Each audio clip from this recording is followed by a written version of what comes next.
بسم اللہ الرحمن الرحیم۔ السلام علیکم ناظرین، آج ہم بات کریں گے غزہ کا سسکتا بچپن، کوڑے کے ڈھیروں میں زندگی کی تلاش۔ ناظرین، آج ہم آپ کو دکھائیں گے غزہ پٹی میں اسرائیلی محاصرے اور قبضے کے تحت دبے معصوم بچوں کی روزمرہ زندگی۔ یہ ایک صرف تصویر یا ویڈیو نہیں بلکہ بچوں کی زندگی کی تلخ حقیقت ہے جو انسانی ضمیر کو جھنجھوڑ دیتی ہے۔ ناظرین، جن ہاتھوں میں قلم، کھلونے اور کتابیں ہونی چاہیے تھی، آج کچرے کے ڈھیروں میں لکڑیاں اور گتا تلاش کرنے پر مجبور ہیں۔ یہ بچے آگ جلانے کے لیے کچھ لکڑیاں اور گتا جمع کرتے ہیں تاکہ اپنی بھوک مٹانے کے لیے چند لقمے تیار کر سکیں۔ غزہ کے یہ معصوم بچے پناہ گاہوں، اسکولوں اور کھیل کے میدانوں سے محروم ہیں۔ ان کی زندگی کے ہر صبح اور ہر شام بقا کی جنگ سے بھری ہوئی ہے۔ ناظرین، یہ بچے جن کے لیے دنیا نے تعلیم، کھیل اور خوشیاں دیں، آج انہیں زندگی کی بنیادی ضروریات کے لیے جدوجہد کرنی پڑ رہی ہے۔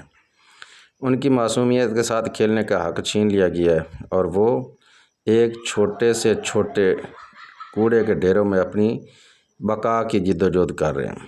ہر لکڑی کا ٹکڑا، ہر گتا کا ٹکڑا اور ہر چھوٹا سا کھانے کا لقمہ ان کے لیے زندگی کا ذریعہ ہے۔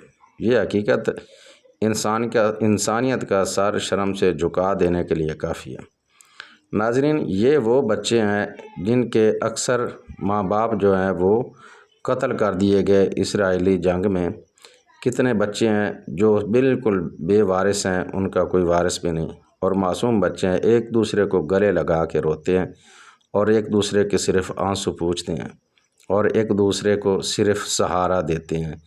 ان کو سہارا دینے والا بھی کوئی نہیں، ان کے سر پہ شفقت بھرا ہاتھ پھیرنے والا بھی کوئی نہیں، اور ان کے دکھڑے میں شریک ہونے والا بھی کوئی نہیں۔ غزہ کے یہ بچے ہماری توجہ اور مدد کے مستحق ہیں۔ ان کی زندگی کی تلخ حقیقت کو جاننا صرف دکھ دینے کے لیے نہیں بلکہ ان کے حق میں آواز بلند کرنے کے لیے ضروری ہے۔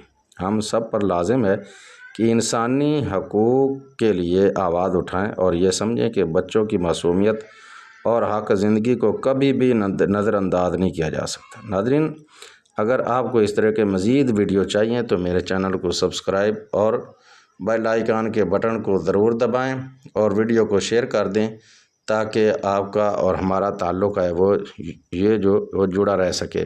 ناظرین، اب دیکھیں یہ تصویر ہے کہ یہ دو بچے ہیں، ایک بچہ دوسرے کو گلے لگایا ہوا ہے اور اس کو سہارا دے رہا ہے۔ غالباً یہ بہن بھائی ہیں یا دونوں بہنیں ہیں۔ تو اس طرح کی زندگی ہے، گھٹن بھری زندگی، جو بچے غزہ کے بچے روز جیتے ہیں اور روز موت کا تماشا ان کے ساتھ کیا جاتا ہے۔ ناظرین، ہم دعا کر سکتے ہیں اللہ تعالیٰ ان بچوں کو جلد انصاف دلائے۔ السلام علیکم ورحمۃ اللہ۔